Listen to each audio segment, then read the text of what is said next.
following this heroic act for us. Chanel, what a story. Yeah, this is such a wild story. I mean, this family was on vacation. They seemed to be having a good time. They were out on the water, Liz. They had paddle boards, they had kayaks, and then that's when the story turned. The weather took a turn for the worst. It got super windy, super gusty, and you know when that happens, the water gets really choppy and it gets really dangerous for you to be out there, especially because they were about 250 kilometers south of Perth when this happened. So the son sort of leapt into action. At 13 years old, Austin Appelbee decided the best course of action was to get back to shore and get help for his family. So he initially took his kayak and began traveling back with that. But because, again, the water was so choppy, he had to ditch the kayak at some point because it got swept up in the water. So he pursued this swim. This, get this, Liz, was a 4-hour swim back to shore. That is what he did to get help for his family. Such a wild journey for him. And he talked to the BBC about what that was like. I had to take off my life jacket. Thank God, only a couple of weeks before I learned how to take off a life jacket in water. And I just started swimming. It took me a couple of hours to get to shore after that. And when I hit the bottom of the floor, I just, I was like, how am I on land right now? Is this a dream? Am I still out in the ocean? But those thoughts went out of my mind straight away, and I went, all right, Mum, Bob and Grace could still be alive out there. I have to go save them. What's going on, legends? We've got a banner here today. This is about the 13-year-old that swam 4 kilometres to save his family.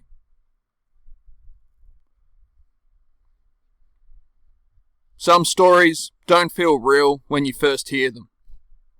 They sound exaggerated, like something polished by Hollywood or inflated by headlines chasing clicks.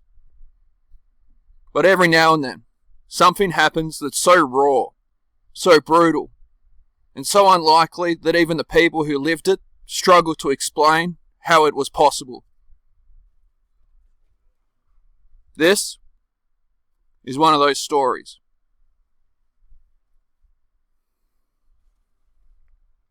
On January 30th, 2026, at a beach in Western Australia, a 13-year-old boy named Austin Appelbee swam nearly 4 kilometres through open ocean to save his family. He wasn't a competitive swimmer. He hadn't trained for endurance. In fact, only weeks earlier, he failed a basic school swimming assessment. And yet, without him, his mother and 2 younger siblings would almost certainly have died at sea. This wasn't a miracle. It was a near-miss catastrophe that exposed how quickly an ordinary day can turn lethal, and how far a human body can be pushed when there's no alternative left. The Appelbee family were wrapping up a short holiday. Joanne, a 47-year-old mum, had brought her kids down to the southwest for one last beach visit before heading home to Perth.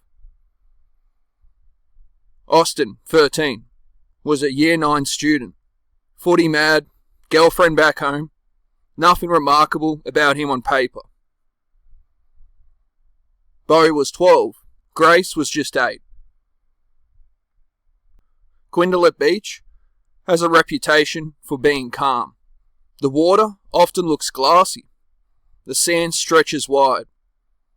On that Friday morning, conditions appeared ideal.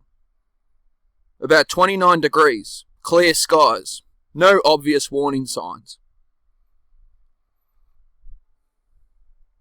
They rented 2 inflatable stand-up paddleboards and a small single kayak from their hotel.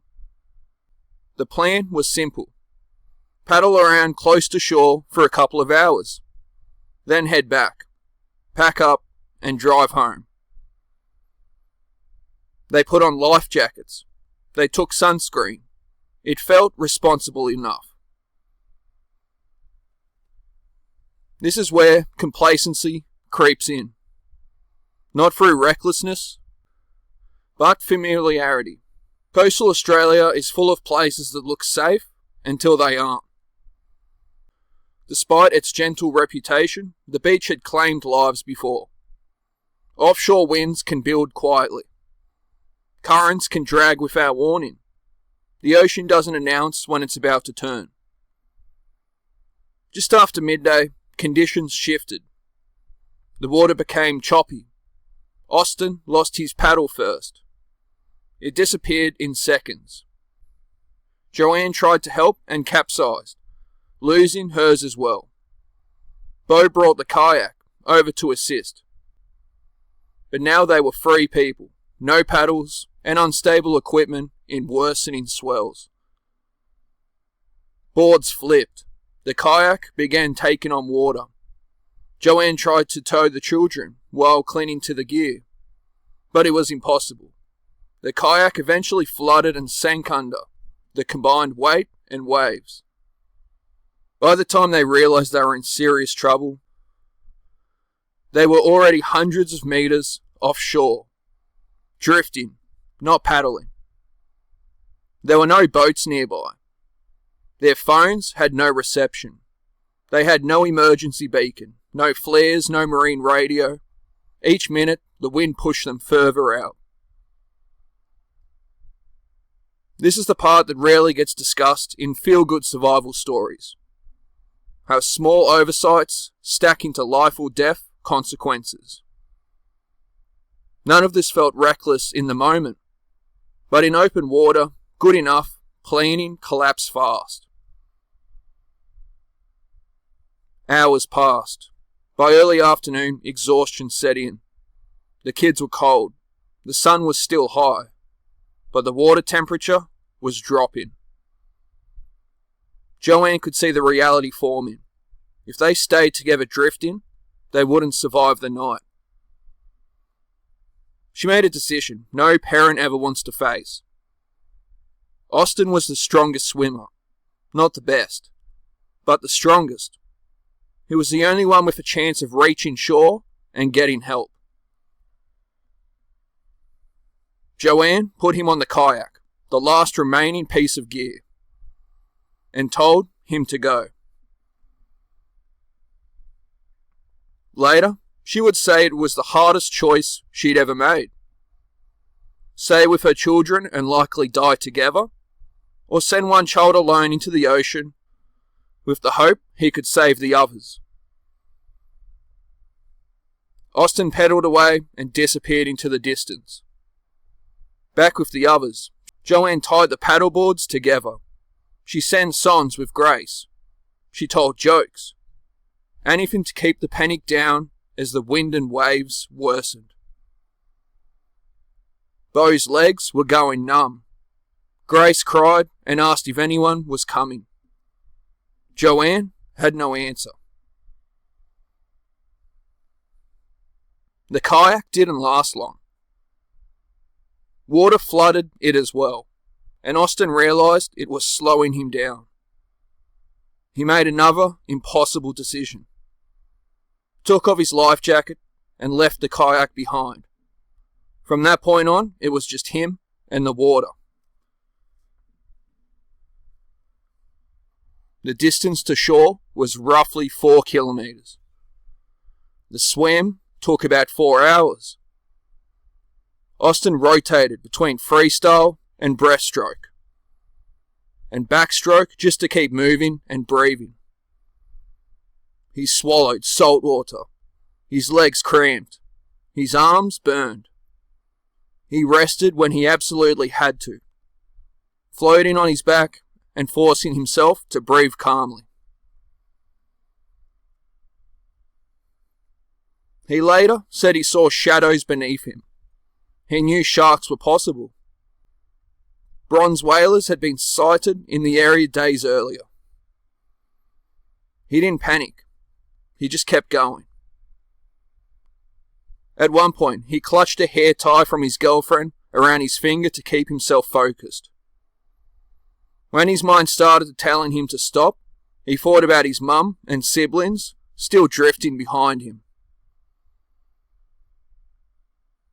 Around 5 p.m, as the lights started to fade, Austin reached shore. He collapsed, then he stood back up. Austin still had to get help. He ran barefoot down the beach until he found their original picnic spot. He grabbed his mum's phone and called 000 around 6 p.m. His voice was calm, but the message was urgent. His family was still out at sea. Emergency services launched immediately. Water police, marine rescue, volunteers, and a helicopter were scrambled. Austin was taken to hospital, barely conscious, convinced he hadn't been fast enough. Out on the water, night fell. Joanne believed her son was dead. The boards were battered by waves. Grace was thrown off at one point. Bo briefly disappeared beneath the water before resurfacing. Hypothermia was setting in. They stopped sinning, they started praying. At around 8:40 p.m, a helicopter spotted them nearly 14 kilometres offshore. They were rescued minutes later. All 4 survived. Physically, the injuries were severe, but manageable. Hypothermia, deep rashes, bruising, swelling. Doctors said Austin's swim placed a strain on his body comparable to running 2 marathons back to back. Psychologically, the damage runs deeper. Joanne has spoken about the guilt of sending her son away. Austin has spoken about the guilt of thinking he might not have been enough. Never will forget that day. The media called him a hero. He shrugged it off. He said he just did what he had to do. This story isn't about glorifying danger. It's about how fast things go wrong, how thin the line is between a beach and a tragedy, and how survival sometimes depends on one ordinary person refusing to stop. Without Austin Appelbee's swim, this would be another drowning headline. Instead, it's a warning and a reminder. The ocean doesn't care how calm it looks. And sometimes the people who save lives aren't trained heroes. They're just kids who keep going when stopping isn't an option.